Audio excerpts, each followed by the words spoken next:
नमस्कार, बंगाल का संदेश लेकर हाजिर हूँ। मैं हूँ अदिति राजपूत आपके साथ। एक बार फिर से जब चुनाव नज़दीक आने लगे हैं तो पश्चिम बंगाल की सियासत महिलाओं के इर्द गिर्द घूमती हुई नजर आ रही है।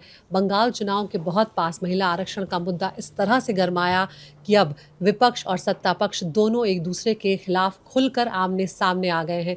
जब प्रधानमंत्री नरेंद्र मोदी पश्चिम बंगाल पहुंचे प्रचार करने तो उन्होंने सीधे तौर पर ये आरोप लगाया कि टीएमसी ने बहनों और माताओं के साथ धोखा किया है और उन्हें इसकी सज़ा मिलनी चाहिए। और इस सब के बीच में ममता बनर्जी हमेशा से ये दावा करती रही और उनका ये कहना है कि हमने तो महिलाओं को बहुत पहले ही अपने राज्य में आगे बढ़ा दिया और जो रिप्रेजेंटेशन की बात है महिलाओं की, चाहे वो लोकसभा में हो चाहे वो विधानसभा में, वो पहले से ही हमने काफ़ी ज़्यादा दी हुई है दूसरी तमाम पार्टियों से। ऐसे में इस बार अब जब महिला वोटर्स इस मुद्दे पर देखेंगी तो कहाँ वो जाएंगी, किस तरफ वो बढ़ती हुई नज़र आएंगी और किसका साथ देंगी, ये देखना बहुत दिलचस्प होगा। झालमुड़ी की सियासत भी अब पश्चिम बंगाल में गरमाई है। प्रधानमंत्री के वहाँ पहुँचते ही दो खास मेहमान आज हमारे साथ हैं बातचीत करने के लिए।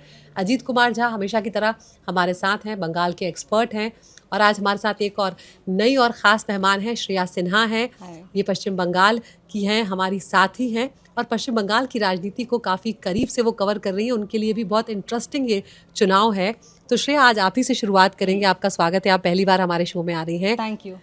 क्या लग रहा है इस बार चुनाव को देखकर आपको? आप युवा भी हैं, डायनामिक हैं, किस तरह से आप इन चुनाव को देख रही हैं? इस बार क्या अलग लग रहा है आपको टीएमसी और बीजेपी के इस मुकाबले में? सो दिस टाइम अभी इस बार का जो इशू है, सबसे बड़ा जो इशू है वो एसआईआर है। लेकिन क्योंकि आज हम विमेन इशू पे बात कर रहे हैं, let me tell you something.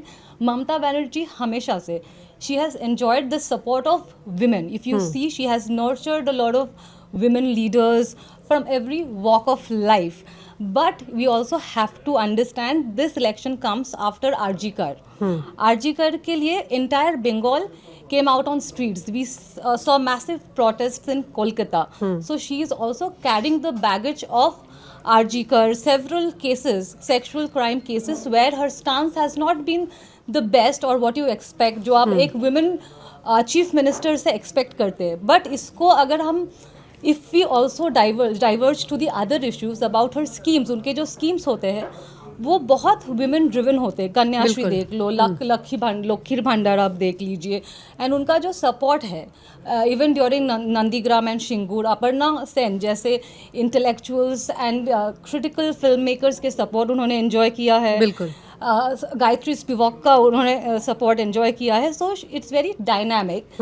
But इस बार थोड़ा सा डिफिकल्ट है ये बोलना, क्योंकि स्कीम्स तो है लेकिन एक गुस्सा भी है कहीं ना कहीं। अर्जी कर, park street rape case, repeated उनका जो स्टांस रहा है, बाद में सुधर जाता है। लेकिन और वो सख्ती से जिस तरह से आना चाहिए वो ना आते हुए कई बार वो उल्टा विक्टिम की तरफ भी सवाल खड़े करती हुई नजर आती है, जो कहीं ना कहीं उनके रुख पर गंभीर सवाल खड़े करता है कि आप खुद महिला हैं, मुख्यमंत्री हैं, तो आपको जितना खुलकर इन अपराध के खिलाफ बोलना चाहिए, आप वैसा रुख ममता ने नहीं दिखाया। इसमें मैं एक चीज बोलना चाहूंगी, ममता बनर्जी का जो स्टाइल ऑफ स्पीकिंग है, पब्लिक स्पीकिंग, बहुत कैंडिड होता है।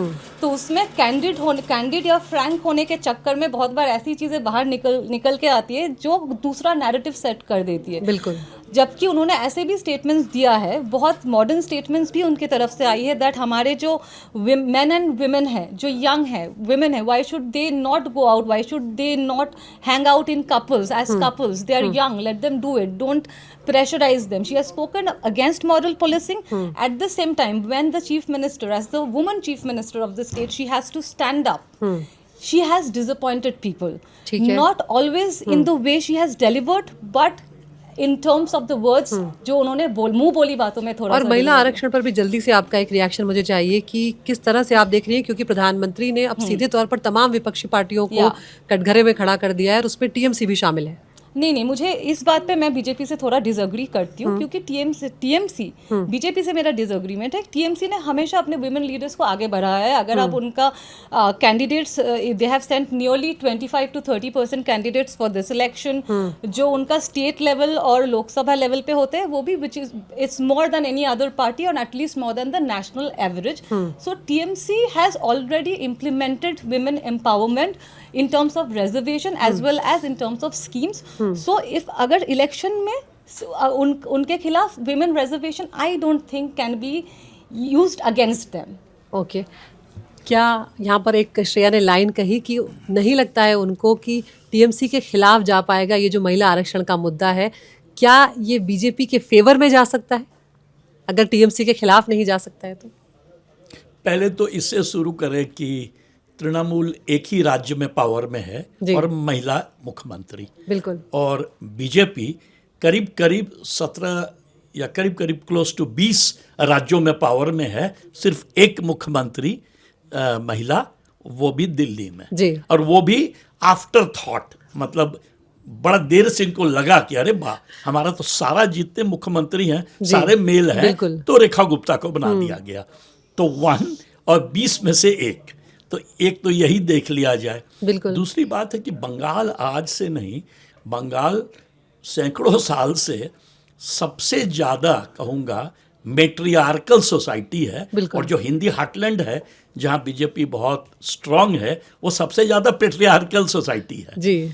तो एक तो वो इनफैक्ट बड़ा मैंने पहले भी जिक्र किया कि बंगाल में स्पेशली जो रेफ्यूजी पॉपुलेशन है, जिसको आजकल दूसरे नामों से मतलब लोग बात करते हैं, कहते हैं घुसपैठी वगैरह, पर जो रेफ्यूजी पॉपुलेशन है बंगाल का, जो कि बहुत लार्ज है और काफ़ी सालों से है, उन घरों में हमेशा महिला घर को चलाती थी, बेटी हो बहू हो, और इस पर एक से एक सिनेमा बना है, सत्यजीत रे का सिनेमा है। और उसके बाद मैंने एक बार जिक्र किया था राखी का, जो बड़ा फेमस एक मूवी आया था, जिसमें राखी जो है पूरे परिवार को की देखभाल करती है और अंत में जो है उनके लिए बहुत देर हो जाता है, उनकी शादी नहीं हो पाती है। तो बंगाल जो है हमेशा बहुत ही मैट्रिलिनियल, मैट्रिलोकल, मैट्रियार्कल सोसाइटी रहा है पूरे देश का। विमेंस लिटरेसी सबसे हाई है बंगाल में। अभी श्रेया नाम ले रही थी एक से एक लोगों का, गायत्री चक्रवर्ती स्पिवाक, उन्होंने ट्रांसलेट किया है महाश्वेता देवी को, और एक से एक कहानी उनका, Stanadayini, one of the most powerful stories कहूँगा विमेन के मतलब संदर्भ में। तो ऑल इन ऑल बंगाल जो है, बंगाल के बारे में जो कहा जाता था कि Bengal thinks today what India thinks tomorrow, वो वुमेन के इश्यू में और भी ज़्यादा होगा। तो एक तो ये सोशियोलॉजिकल एस्पेक्ट उसका, और दूसरा अभी जो रिप्रेजेंटेशन है लोकसभा में, उसका यदि फिगर्स थोड़ा सा आदमी देखे तो सबसे ज़्यादा परसेंटेज जो है वो तृणमूल का है, 38%। हम लोग तो बात कर रहे हैं विमेंस रिजर्वेशन 33% का, ऑलरेडी तृणमूल जो है 38%, करीब करीब 37.9% रिजर्वेशन दे चुका है विमेन को। तो ये जो है दोनों तरफ पलट सकता है। मतलब यदि ममता इसके बारे में बात भी की है, ममता ने कहा है कि हम सबसे ज्यादा रिजर्वेशन दिए हैं, यहाँ तक कि असेंबली में भी अभी श्रेया बता रही थी क्या करीब करीब close to 13% in state assembly, which is more than your national average of 8-9% is what I read. ये देखिए, तो मतलब देख लीजिए कितना हाई है। अब चक्कर ये है, सवाल ये उठता है कि प्रधानमंत्री को ये सब मालूम तो जरूर है, क्यों उन्होंने ये समय चुना करीब 7 दिन या 8 दिन पहले, बंगाल पहले चरण के मतदान से पहले चरण के मतदान के, क्यों उन्होंने चुना, क्यों एक बैग? अच्छा, उनको ये भी मालूम था कि ये पास नहीं होगा, क्योंकि 3/4 चाहिए, है ना, 3/4 और 2/3 थे नहीं, और 2/3 तो ये पता था कि गिरना तो होगा ही उसे। हाँ, तो क्यों ऐसा चुना? मेरे अनुसार, मेरा अपना ओपिनियन है कि उन्होंने देखा कि बंगाल में सबसे बड़ा मुद्दा बन गया है SIR। तो SIR जो पहले माना गया था कि पहले ही चुनाव के पहले ही जितवा देगा, वो ऐसा पलट गया, उल्टा पड़ गया दांव यहाँ पर। ममता कम से कम एक बार तो सुप्रीम कोर्ट गई, और उसके बाद ममता जाके उसको इस तरह से लोगों के बीच में मैंने इस तरह से कैंपेन की कि पूरा सिंपैथी फैक्टर आ गया, और वो इशू बन गया कि बाहरी वर्सेस या बहिरागत वर्सेस बंगाली, कि ये बाहर वाले आके जो है SIR के थ्रू हम बंगालियों का वोट काट रहे हैं। ये नहीं था कि खाली मुसलमान का काट रहे हैं, हिंदू का, इसका उसका। तो लगा कि अब क्या किया जाए। तो सबसे अच्छा होता है पॉलिटिक्स में, उसको कहते हैं पॉलिटिक्स ऑफ मैनिपुलेशन। जब लगे कि अब हार रहे हैं तो सबसे अच्छा एजेंडा को बदल दें। तो विमेन्स रिजर्वेशन कर दिए तो लोगों का अटेंशन जो है एसआईआर से हटके। तो अब आप मेरे सवाल पर वापस आइए। मैंने ये पूछा है कि क्या बीजेपी को इससे फायदा होता हुआ आपको नजर आ रहा है? देखिए, अभी तो 2 दिन पहले विमेन्स रिजर्वेशन बिल जो है वो धाराशाही हो गया। तो उसमें तर्क तो ये भी हो सकता है, जो प्रधानमंत्री जाकर कह रहे हैं कि इनकी वजह से आप लोगों को आरक्षण नहीं मिल पाया, तो इसका क्या क्रेडिट मिलता हुआ नजर आएगा कि आपकी वजह से नहीं हुआ, और अगर होता तो हम तो करने को तैयार थे? कैंपेन इशू बहुत अच्छा है। हाँ। ये रेजोनेट करेगा कि नहीं वोटर के साथ बंगाल में, ये मुझे नहीं मालूम। ये पता चलेगा। फर्स्ट फेज में तो अब कम समय है, सेकंड फेज में ये जाके कैंपेन बहुत जोर से करेंगे। वैसे तो प्रधानमंत्री कर भी रहे हैं। और अच्छा, आपने देखा होगा 4 पार्टियों को प्रधानमंत्री ने टारगेट किया। कौन कौन सा? तृणमूल, डीएमके, समाजवादी पार्टी और कांग्रेस। तीनों इलेक्शन इन दोनों के बाद जो यूपी में आने वाला है। जी, if it would sort of resonate with women voters, थोड़ा difficult है, because अगर आप कैंपेनिंग देखेंगे टीएमसी का, इनके जो भी women leaders है, वो लोग जाके the unique thing, shiny Ghosh का एग्जाम्पल ले लीजिए। एक्ट्रेस है, बहुत पॉपुलर है, बहुत अच्छा स्पीच डिलीवर करती है। वो लोग जाके जब टोनैलिटी मैच करता है, यू नो, बंगाल सिर्फ लैंग्वेज नहीं होता, आप कैसे कन्वर्स कर रहे हो। घर में जैसे हम लोग बैठ के बात करें वैसे समझा रहे कि देखो देखो তোমাদের এরম বলবে বাট তোমরা বিশ্বাস করবে না, টু ট্রান্सलेटिंग इट टू तुमको ऐसा बोला जाएगा बट तुम मानना मत। ये जो conversational way of connecting with the masses, which is very strong in both Mamta and TMC, to answer your question, it will be very difficult to convince them that they stopped us from giving और implementing women reservation। अब आपने connecting की बात करी तो उसी से जुड़ा थोड़ा और आगे बढ़ते। प्रधानमंत्री को हमने देखा जब इस बार चुनाव प्रचार के लिए पहुंचे तो झालमुड़ी तक वो पहुंच गए, झालमुड़ी खाते हुए नजर आ रहे थे। क्या लगता है कि एक अलग तरह की पॉलिटिक्स इस बार करते हुए नजर आ रहे हैं? पिछली बार जितने अग्रेसिव थे बिल्कुल नहीं है। ममता बनर्जी का नाम तक प्रधानमंत्री और पूरी बीजेपी लेती हुई नजर नहीं आ रही। निजी हमले जिसे कहते हैं, पर्सनल अटैक्स यहाँ पर बिल्कुल नहीं हो रहे। तो कुछ तरीका, रणनीति अपनी बदली है बीजेपी ने, नजर आ रहा है? मुझे लग रहा है, मैं आपको थोड़ा डिफर करूंगी आपसे, मुझे लग रहा है अग्रेसिव है, लेकिन डिफरेंट, वेरी स्ट्रेटेजिकली अग्रेसिव है, बहुत अग्रेसिव है। ऑफेंसिव में खेल रही है बीजेपी, मासेस में घुस रही है। माँ जय श्री राम से माँ काली, माँ दुर्गा तक आ चुके, विच कनेक्ट्स मोर। पवन सिंह, और if I am not wrong, the person who is fighting against Firhad Hakim, he is going out with मछली लेके कैंपेन कर रही है, जबकि नॉन वेजिटेरियन एक बहुत बड़ा मुद्दा था। सो very aggressive, but difference in aggression is not angry feisty aggressive, that is the style of Mamata Banerjee. बट वो लोग आउटरीच पे ज्यादा फोकस कर रहे हैं। For the first time, not for the first time, this time they're connecting better with the Bengali cultural identity। Bengal का culture में फूड एक बहुत बड़ा हिस्सा है, वो सिर्फ फूड नहीं है। मछली इज ऑल्सो इमोशन, क्योंकि दुर्गा पूजा में भी हम मछली खाते हैं और सरस्वती पूजा में भी इलिश माछ को हम रखते हैं, पूजा में रखी जाती है। So it's a part of our culture, of an identity. तो पॉलिटिक्स, और पॉलिटिक्स भी, Bengalis are very passionate about politics, उनके खून में पॉलिटिक्स दौड़ता है। तो सिर्फ वोटिंग, इलेक्टोरल इशू नहीं है, बात करने में भी मजा आता है। So I think they are understanding that. उसमें कहीं सफल होते हुए नजर आ रहे हैं, लग रहा है बेटर तक पहुंच रहे हैं। मुझे लगता है बेहतर है, इसलिए भी बेहतर है क्योंकि एंटी इनकम्बेंसी भी है और ऑल्टरनेटिव कुछ है नहीं। बीजेपी ही ट्राई कर रही है। Whether it would give them the desired results what the BJP wants, that is to be seen. But campaigning style अगर बोले तो ऑब्वियसली मच मोर कैची, नजर में ज्यादा आ रहा है, बातें ज्यादा हो रही है, बहुत स्ट्रेटेजिक क्लेवर कैंपेनिंग है एंड बेटर। अजी सर, आपकी राय मैं चाहूंगी इस पर। आपको लग रहा है कि पहले से ज्यादा बेहतर कनेक्ट करिए, क्योंकि आपने पिछले कई एपिसोड्स में ये बात बोली है कि पिछली बार से बेहतर परफॉर्म यहाँ पर बीजेपी करती हुई नजर आएगी, चाहे जीते चाहे ना जीते। मुझे लगता है कि बीजेपी का जो कैंपेन है इस बार ना जी, वो बेसिकली मैं कहूँगा उसको साइलेंट कैंपेन है। और साइलेंट कैंपेन जो है बीजेपी पहले बंगाल में कभी नहीं की।